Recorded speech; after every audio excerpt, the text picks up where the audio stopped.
You're on. Come on. You're on. Woo! We're Back getting in the ready. kitchen. We're getting ready. Sunday with Scotty. Morning.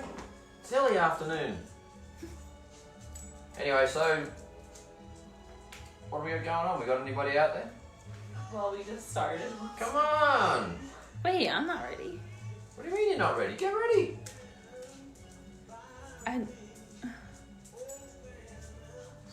Intoxicating. Who needs to go to bed? Still here. Come in. Let's go. How come it says it? Losing it. The dog does not want to be on camera today. What do you got? I can't see that. What's happening? You're live. What do you mean? I'm not.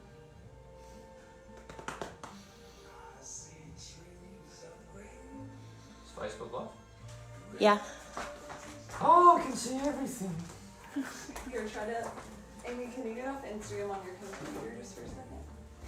How do I do that? I'm not really. Just get off of it. Just close it out. Yeah. Alright, try it again.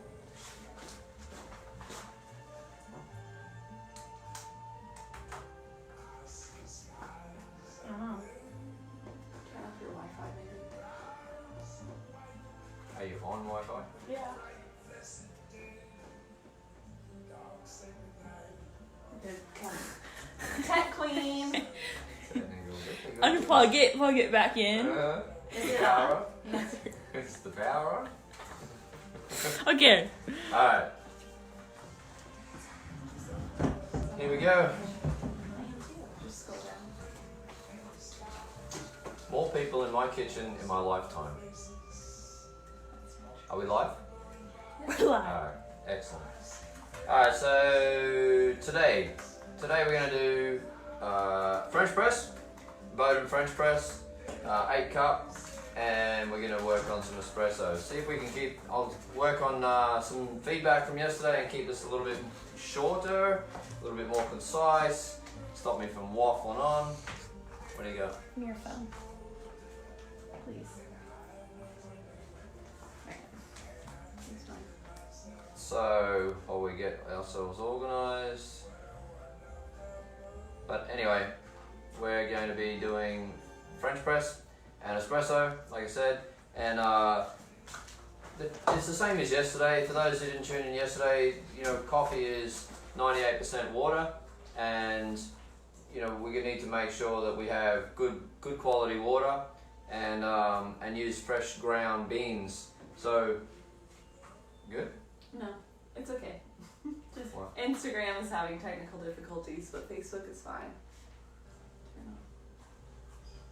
Anyway, so fresh ground coffee, or fresh roasted coffee, sorry, and good clean water, good clean supply of water. Like I said yesterday, you can use we have a filtered faucet here in the kitchen. I set up a long while ago, or you can buy filtered water from wherever you can get your hands on it these days at the moment, I guess. So they're the main ingredients. And the other one is with French press, especially with French press, it is the most coarse ground coffee in the spectrum. So when you're looking to grind coffee for espresso is the finest. Drip filter is the medium. Like we said yesterday, it's the combination between salt and sugar. But then you've got French press. French press is much more coarse than any of the others, and the reason French press is coarse is because it spends a longer time in contact with the water, so it has a much longer time of extraction and immersion. This method is called an immersion extraction, and that's purely because the water and the coffee are in contact the entire time. So the trick with French press is running it to a time. You know, if it's only one person and you're running with an 8 cup, then I'd suggest, if you're looking for a 1 cup, then it's only half fill it and do the ingredients and do the recipe in half. Not two things, but one of the most important things with French press, it is it can be left too long. So if you're doing 2 cups for yourself, then like I said, it's better to just remake the 2 halves instead of leaving the one and having much more over extracted. And you can over extract coffee, and you will extract some of those bitter flavors that I talked about yesterday. So it is more beneficial to do two half cups, depending on how fast you get through your first one, I guess too. But for me, that's what I used to like to do. This is actually, I say to many people who come into our shop, the French press system was definitely my go-to. When I was traveling and I could make a French press safely travel with me, this was definitely my go-to. It was what I used to take with me everywhere. Purely I'm not sure what it was for me, but I definitely love the texture, and I definitely enjoy the oils and the raw extraction that French press brings. When you use French press, the oils and the sediment are a natural thing with the coffee coming from a French press, and it also adds to the body of the coffee, the mouthfeel and the body. A little bit more viscous, a little bit more on the palate, and that full-bodied flavor. So I really enjoy it. I also encourage, any one of our coffees can definitely go in a French press.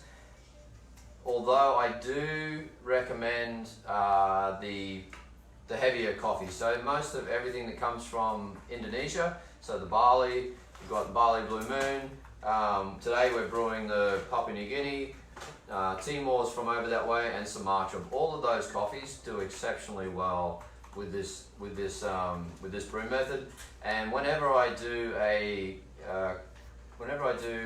wine dinner, or I'm asked to pair with food, French press does extraordinarily well with the heavier meat style dinners. So red meats and those style dinners are very, very, stews they come through extraordinarily well because the French press cuts through and pairs well with the fats in the foods. Anyway, I've already boiled the kettle. I'm going to flip it on for a couple of seconds more to get back up the temperature. We've already got, so with our recipes, same ratios as we talked about yesterday, 17:1 for Oceania Coffee's recipes. We actually use, for a full 8 cup Bodum French press, we use 64 grams of coffee to 900 grams of water. So I've got my scale, as we talked about yesterday. We did some research, and you can find the nice, cheap, easy home scales for anywhere from $10 at Walmart. So it's worth a quick investment, especially if you do a lot of coffee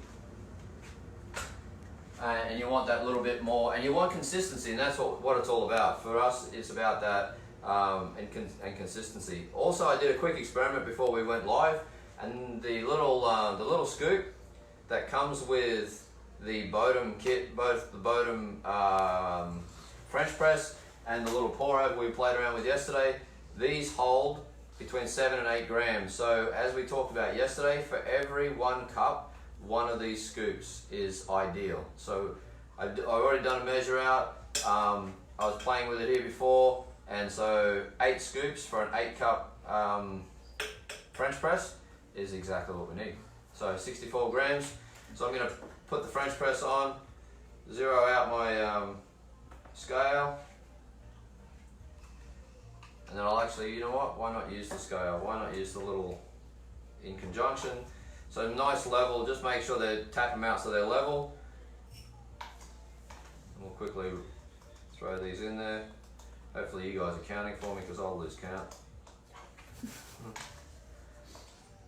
Counting is hard.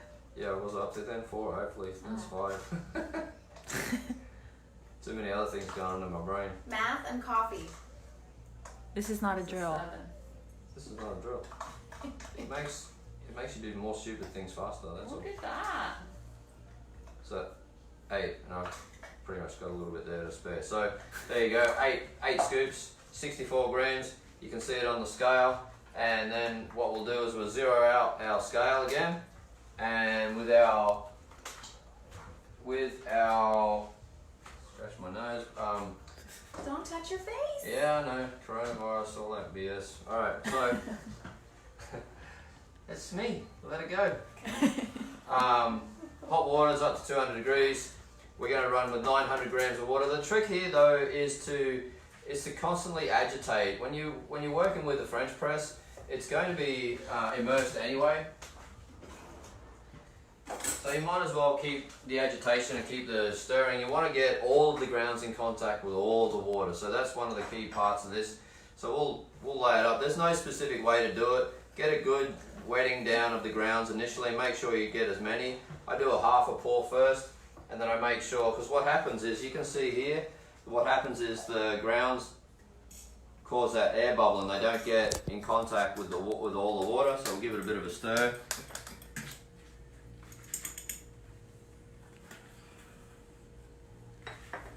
And then we'll also start a timer. The timer, we say, where's my timer? There's my timer. We say that on average around 3.5 minutes for the whole 3.5 to 4 minute process of a French press. So I get it nice and full. We get up to 900 grams here. Making sure we get not breaking down all the crusts and all the top up there.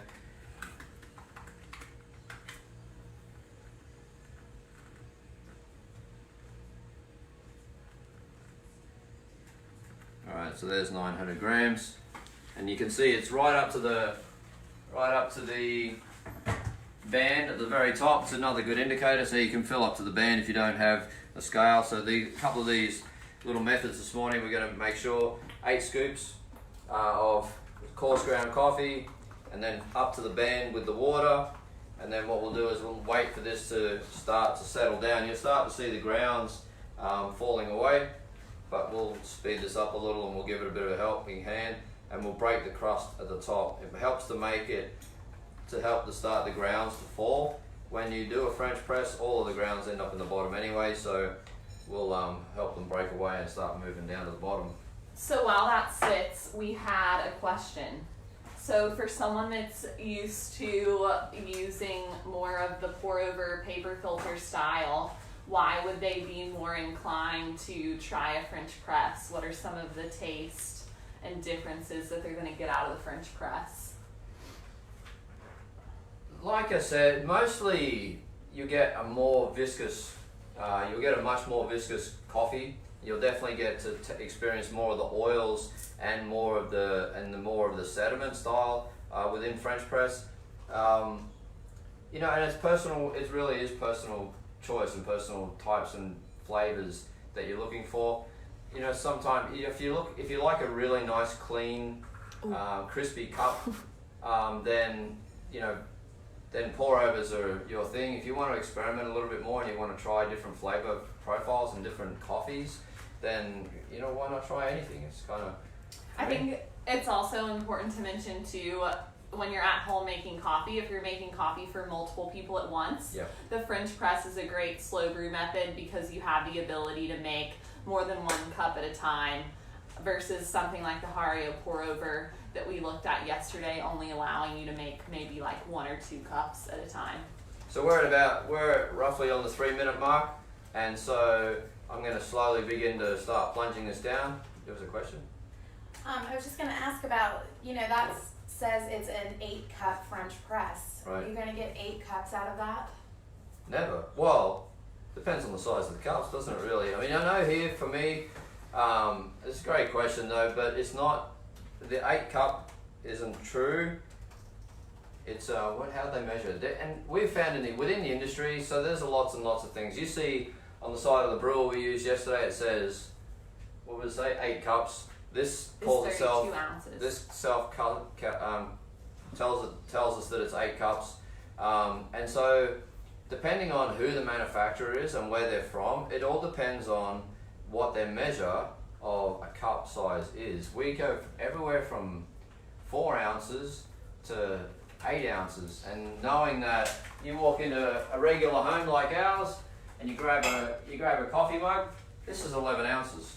So, what's a cup? So I don't think there's any standardized, there's really no standardized measure, but what we do is try and work out how many servings or how much volumetric liquid we're using to versus on the ratio. So 8 cup Bowden French press is not the same as an 8 cup brewing.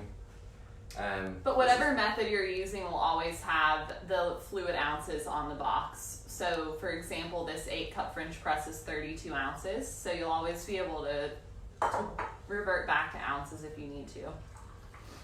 Like I said, like we're brewing, so let's see what we've got here roughly. It's whoever gets to the French press first gets a cup. So this one is Papua New Guinea, and it looks like we'll probably get 4 of these, roughly. We're definitely getting 3. No, we'll probably get 4. And so you notice when I was pressing this down, another thing too is don't force it. You know, you can work with this all the way through to the very bottom.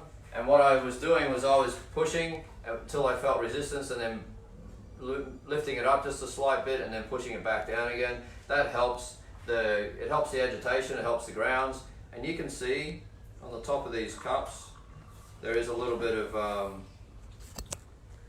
you can see the oils, and you actually can see the crema. There's a little tiny bit of crema coming through, and that is part of the sediment and the oils that is actually from the brewed coffee.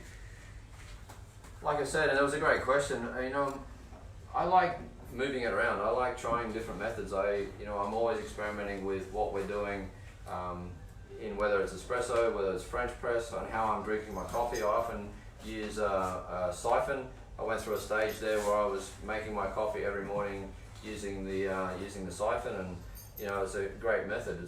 I don't think, and I said yesterday, there's no rules. So, you know, we all can find our own favorite method, or we can always find our own Sunday morning method. It's one thing that making it here this morning, it definitely, I appreciate the French press, and it's definitely a Sunday morning go-to. I might bring it back into our routine because I truly enjoy that little bit extra body and the different flavor profiles that I get from a brewed coffee or from a pour over. So that's the French press. 64 grams to 900 grams of water, coarse ground, and the reason for the coarse ground is purely because of the amount of time that the water and the coffee stay in contact with each other. So that the little science part of that is that the larger the surface area is, the less extraction we're going to get. So when you're looking at espresso, super fine, tiny little amounts of grounds and lots of them, and you get lots of surface contact. Larger French press, slower style brewing methods, bigger chunks of coffee and a much slower extraction. You know, the water's taking longer to take the elements from the coffee out of it into the water. So that makes sense. And ladies, who's up for coffee? It's my favorite one. Get wide. Yes, it is your favorite one. Thank you. I don't think I've had this one as French press before. All right, any questions out there? Kayla says you can always make the 8 cup French press, drink it yourself, and organize your entire kitchen. I bet you can. Times. During your social distancing.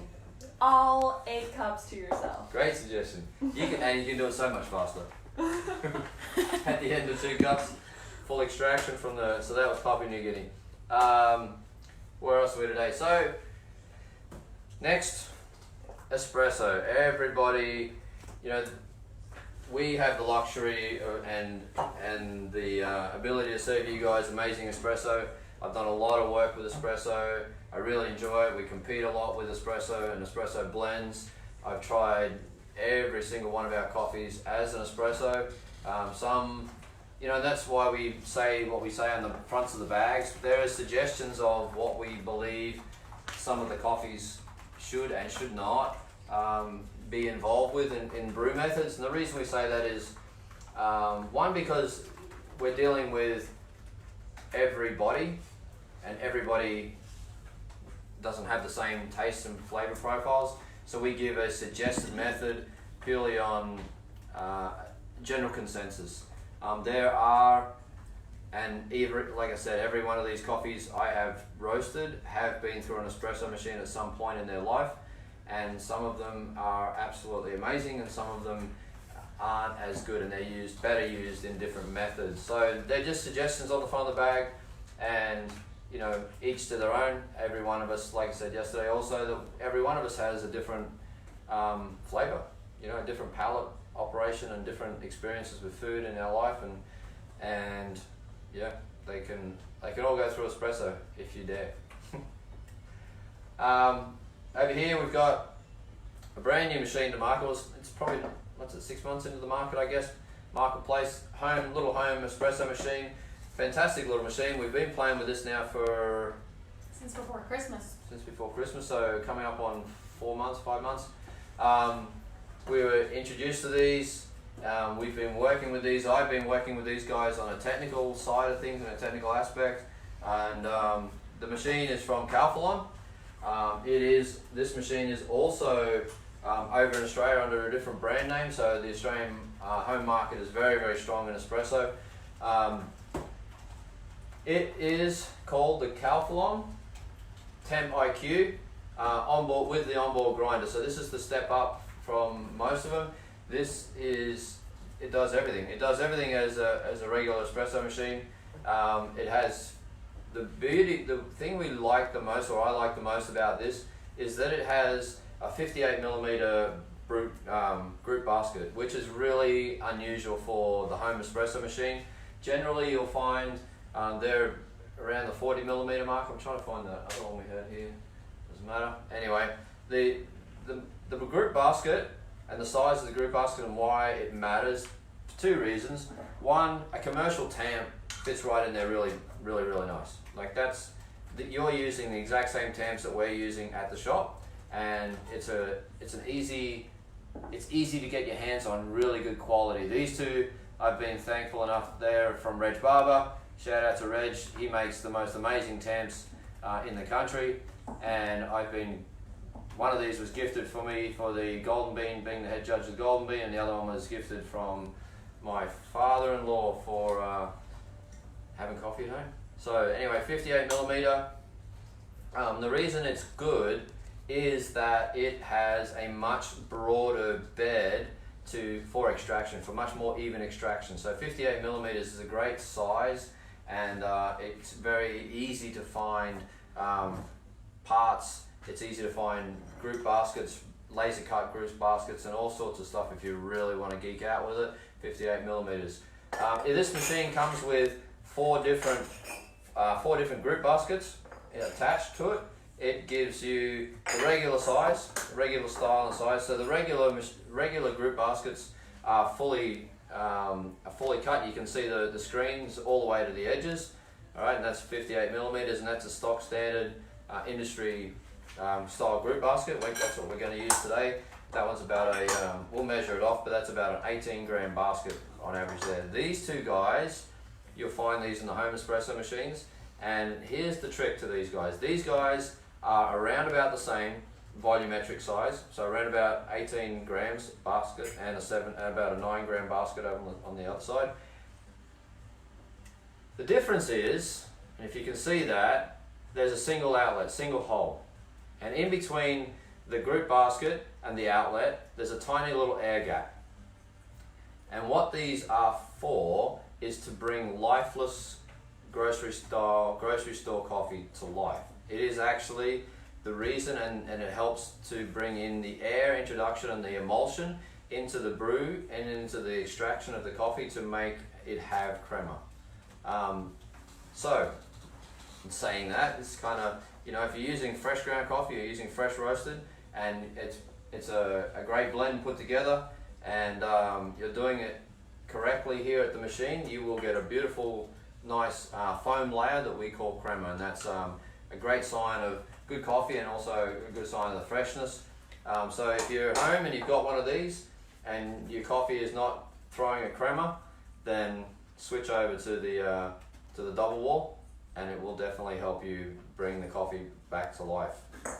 There's one for that. What else? This machine. Why is it so important to have a grinder specifically for espresso? Specifically for espresso, purely for, you know, there's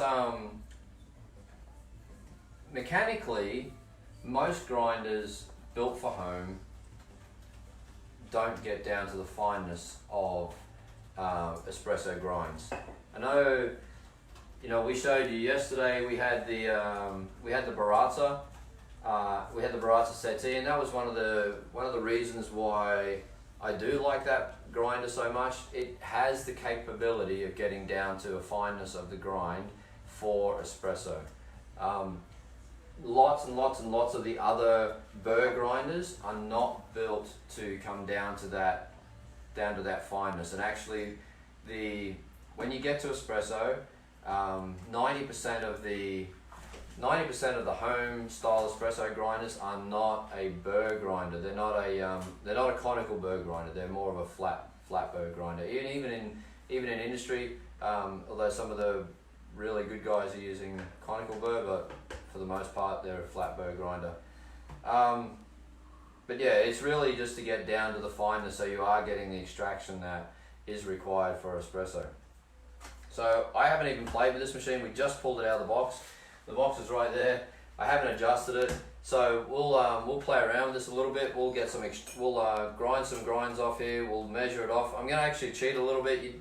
When you're at home for the very first time, a very easy rule for these guys is to fill it to the same level as the top of the group basket. So just you keep grinding until you've filled the group basket, and then it's about, then we're going to get a little bit technical, and we have to do some quick training, quick bits and pieces of how to tamp and how to tamp and all those fun things. But we'll whip through this in an abbreviated style. But what we're doing at Oceana is we offer these guys for sale. But when you buy one of these from us, you also get a bag of coffee, a bag of espresso blend, and you also get taught on how to use this before you leave the shop. So we know that when you've left, then you're competent at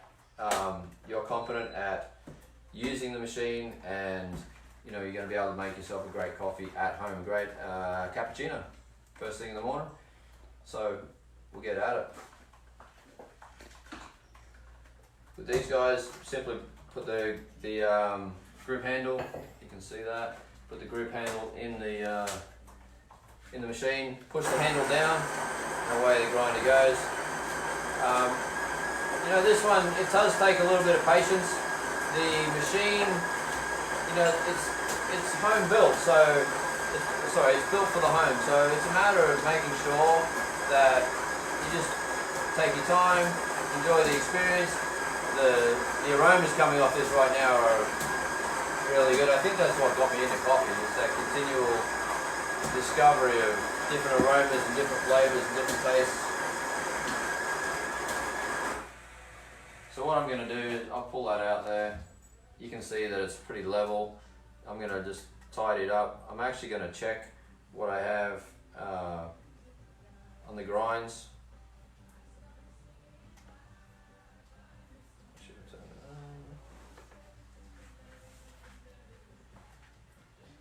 What we'll do, so the ultimate goal, I think we mentioned this yesterday, we had somebody call in about what the extractions were.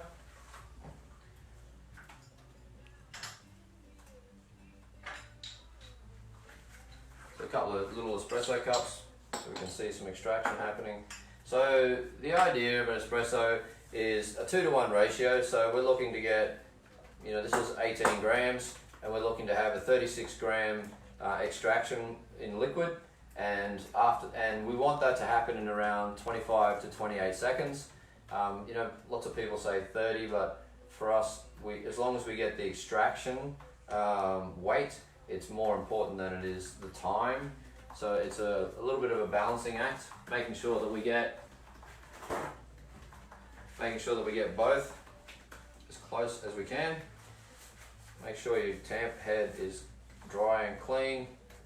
I just place it on the top there, let it fall down. I can tell already that it's quite a fine grind, and I'll have to make an adjustment. I'm making sure that the grounds and the bed are even right now. I'm going to apply a little bit of pressure, not the 30 pounds that we recommend, and then check that out. You can see a nice flat, clean, smooth bed. Put it into this machine, and then we'll do a 2-shot. On this machine you've got manual 1-shot and 2-shot, and we'll do the 2-shot. Let's see how we do on the first time around. This will be the first espresso that this machine has made. I need my phone actually. Do you want to drink that first one that comes out? No, we're going to toss the first one, but I need my phone. That's right. So I can tell already that I've gone way too fine on this, and so it's way too fine, and we'll start again, and we'll ditch this one, and we'll start again.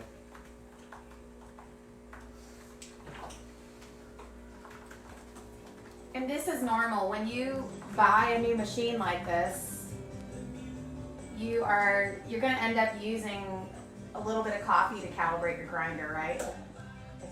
Should you be worried about throwing away?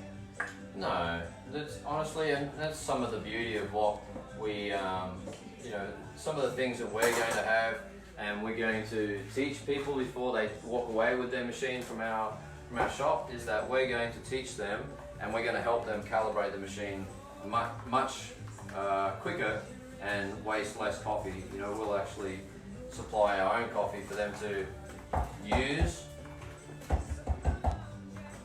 So the trick with espresso machines, once you've pulled the grounds out, it gets a little messy. Give it a quick rinse. So we're rinsing the group head. Turn it off.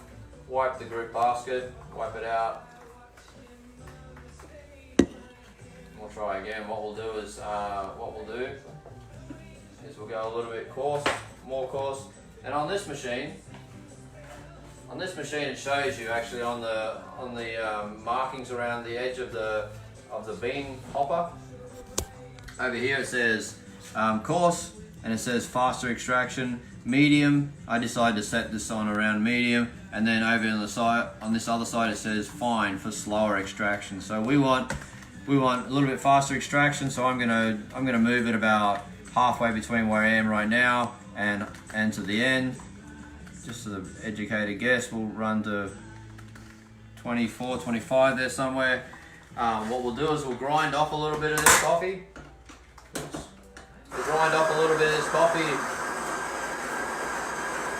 We have a coffee celebrity that's just joined us. And then we'll throw that out. What? Hey, Your Mark good friend, Michelson. Mark Michelson has just joined. Ah, one of the legends of the industry. My friend, how are you? And Brandon Burr's on the gram. Oh, He said that voice with the hard eyes. For those of you who are unaware of some of the big guys in the coffee industry, Brandon Burr from Crimson Cup, great friend of mine. Mark Michelson, the head roaster of Onyx Coffee Lab, and is also an ex-US roasting champion. So some big guys joining us today. Thanks for tuning in. You made me scared now, I tell you, boys. Show Mark your shirt. Now I'm scared. Mark, it's not a drill. He said, and that body. Well, we're really in my kitchen now. So we've made an adjustment. We're going to zero out the scale to make sure we're going to get what we're talking about. Now the boys are watching. I've really got to step my game up. Don't get shaky. There's actually no change. So the boys know me better than anyone. Back into the machine. We'll grind it off. We're looking for that 18 gram basket fill. We'll try again.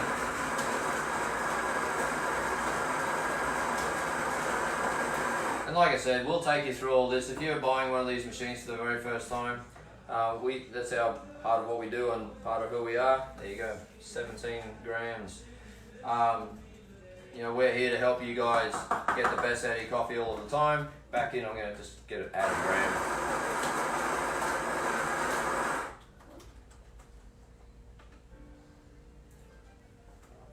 we have about 4 of these in stock right now, right?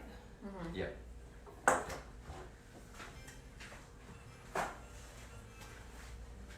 So same thing again. We've got 18 grams in the basket. It fits it quite comfortably, as you can see. Just lay the with these. You know, this is what comes with it. This is the tamp that comes with it. No doubt, very good. You know, for the home use, it's definitely a good thing. You know, and it works, and it's going to get you out of trouble, and it's going to get you to extract good coffee. The tamp I'm using, it's a lot heavier, different in the hand, and it's what I'm used to. So. But I think that's the fun part about starting espresso at home. You know, you can start with the machine that you get and then play around with different tamps. You can play around with different milk pitchers as you become more familiar with the machine and see kind of what you like and the difference that it makes between different pieces of equipment. I'm going to run a stopwatch on this one just to check on me.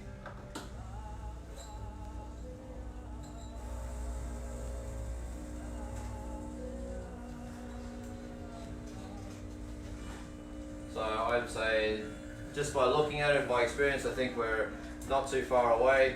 Remembering that a single shot of espresso is 1 ounce or 30 ml, so we're pulling a double over here, and the machine is going to stop, well, should stop roughly around the 30 millimeter mark, allowing for the first part of this, not bad.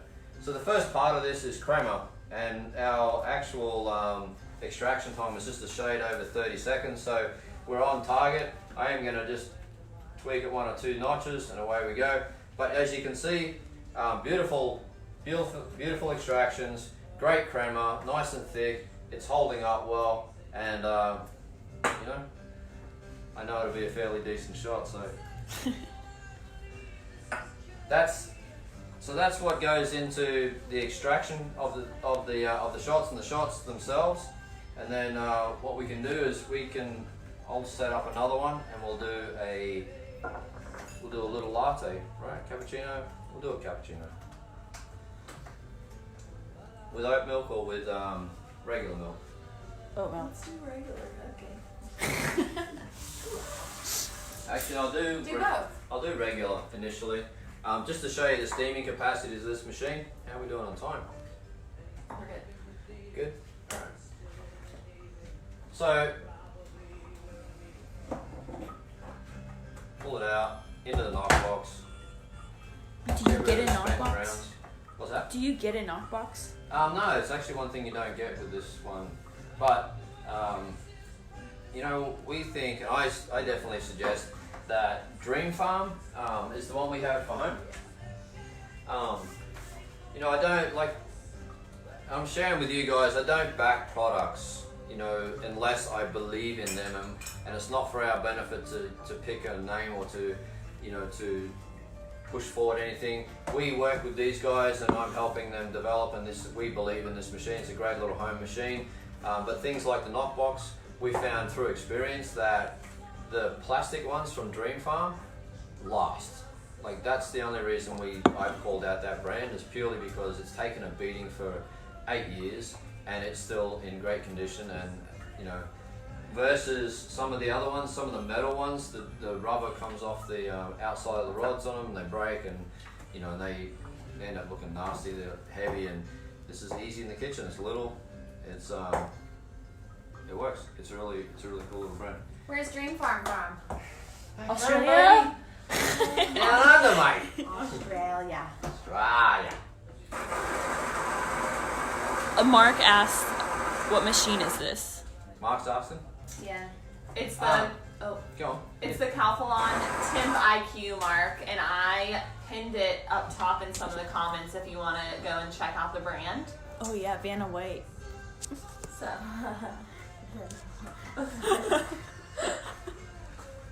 Just for Mark. How's your leg going, buddy?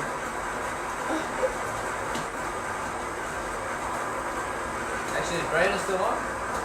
I know if Brandon's still on. If he is, I was talking to someone this week about a project in Uganda, so we need to have a chat. If he's there, I'll reach out to you this week, mate, and we'll catch up.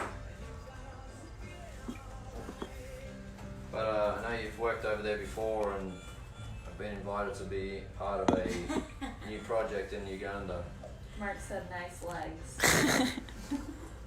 Thanks, mate. How's this doing? He just had his op. He's been laid up for a little bit, but he's back at it. I see. Back leading the way and showing us all how to roast. So same thing again. It's routine, consistency. You know, I'm looking to make the bed nice and flat, add a little bit of pressure. We teach in the shop that commercially the guys run about 28 to 30 pounds of pressure on a tamp, making sure the top of the group basket is nice and clean, so you're not messing up with your filter. We'll give the group head a quick flush, and then we will pop that in there. Did you talk about water for this machine at all? No, not at this moment, but I will. So I'm going to put a full-size cup under there, hit double shot. Now, remembering what we're about to go through is a home espresso machine. So versus the difference with a home espresso machine mechanically is that they use superheating blocks in here to create the steam and to create the temperature of the water. That's how they get these things so compact, and that is the big difference between Regular milk is that's the big difference between can't understand supporting that, Brad. So the big difference, like I said, mechanically the big difference between these and a regular commercial size espresso machine is that the commercial espresso machines run with a boiler. So they're running with a compartment that's already got superheated hot water up to 205 degrees, and from that 205 they're also there's also steam generation within the machine itself. So steam is on demand, and that's what you're about to see here with these machines. The steam takes a little while to generate. On this machine, on the left we've got hot water, and we can actually use it as a tea at some level, but on the right side we have steam. So the trick to these machines is to turn this on. You'll see the water spraying out of the steam wand. That'll give us a moment to pour some milk in here. It'll do this for a moment and start generating steam, and then you can actually switch it off momentarily until you get your milk jug ready. Do a rough approximation. You can hear it starting to work itself into its steam generation. We're going to turn it back to steam. I'll turn it off. I'll get my milk jug in place, and then we'll start it. Now this does actually do a really good job.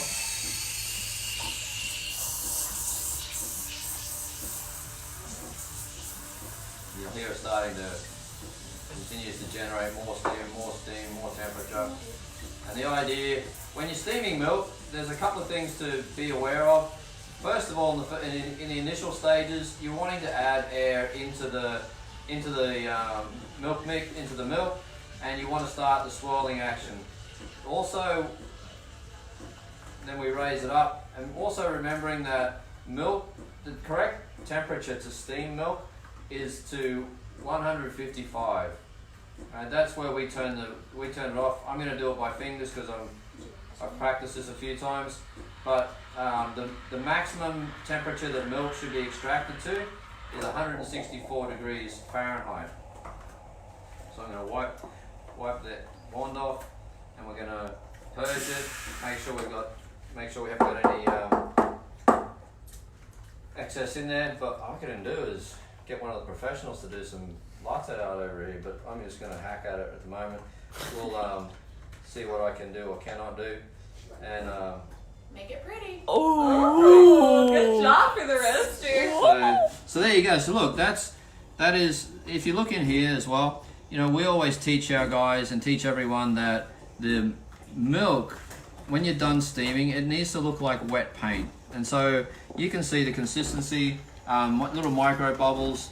my shock and latte art will do for now, but you can also see that we've got a nice cappuccino. It's actually nearly a flat white, but good foam level, great foam texture, and you know, a great little machine. It's easy to use, and with a bit of training, it'll deliver a great cup every day. And look, this is the consistency of the foam. So, Ooh.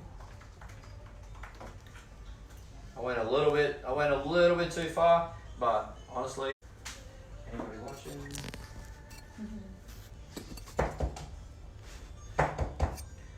Actually, no, I missed that. When you get back.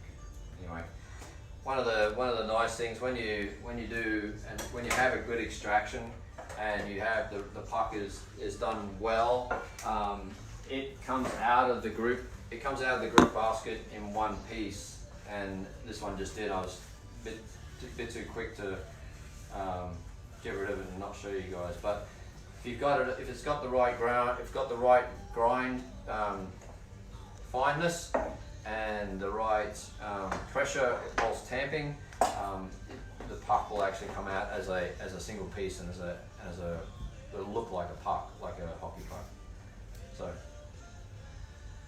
anything else? Do you want to say that comment? We just had a comment that said that the sound of the steam sounded really great for a home machine. I think in general that's the beautiful part about the Calphalon machine, is that you have the grinder on board and you have the steam wand on board, and both of those things I think are very consistent in terms of what you get for an at-home style machine like this. Yeah, and that's one thing to remind everyone out there, we're here doing this today is for you. It's for you at home. Is a lot of, like I said, a lot of my mates are out there watching right now. They're top line professionals, and they understand, that not all of us, not everyone has access to the super high end commercial machines. They're very, very expensive. They're very take quite a bit to maintain and update and keep running, and take a lot of skill. These guys and these machines, they don't take up very much bench space, which is a huge plus. If you look at what I have in the kitchen over here, I've got a grinder and a single group espresso machine, and it takes up a huge amount of space on our kitchen bench. Where if you were just to have this, it's already got the grinder on board, and this is the entire machine. That's it. And the water reservoir is removable. Little bean hopper, so you've got the same beans all the time, and it's super easy to clean and maintain. And like you said, you heard it, and I was not. This was actually the first cappuccino this machine's made, so I'm not hiding anything, and I haven't pre-tuned it or done anything exceptional with it. And so it was our first run at it. The machine does a great. This machine in particular, we've worked with this, but this machine in particular does a great job, and the steams really well. It's just patience, honestly, and it's a little bit of skill and practice and patience, and you will be able to, given time, you can make a great cappuccino. No, my art is like that, but I'm the roaster. I make it taste great. When you ground straw, or not your ground straw, but your water reservoir catchment drawer is full, the little indicator here pops up, tells you it's time to empty it, and it really is simple as walking over the sink with this and dumping it out. So, Calphalon Tempo Q, I think it's a great little machine, and I think there'll be some updates and some improvements coming later on as I work with the engineers on giving them some suggestions. But yeah, I think it's a great little machine, and available from us directly. We've got a couple on the shelf, right? And also available on Amazon. What's it go for? About $5.99. I think it's $5.99. So not a bad price point. There are some others that are a little bit lower in the price point, but sometimes what's the investment worth, and what are you looking for and looking to have in the house and last a long time. So I think it's a great idea. Anything else out there? Oh, Kevin O'Connor likes us. Alright, Hey, guys, Reed. well, if that's it. We can, Done. We're we can wrapping wrap up. this up. So, yeah. Sunday with Scotty. Don't forget to order your copy online. COVID-19 is free shipping. And the shops in Tequesta are open normal hours today. So the US 1 location closes at 4. The Old Dixie Highway location closes at 2. And both locations will be open tomorrow again at 7 a.m. And they've also got, don't they have a Online ordering. online ordering through ShopKeep? I'm gonna put that in the comments right now. Alright, cool. So keep an eye open for that. You can order to go drinks and order to go your bags of coffee anytime. Thanks everyone, stay safe out there. Wash your hands. Don't pick your nose. Don't be scared.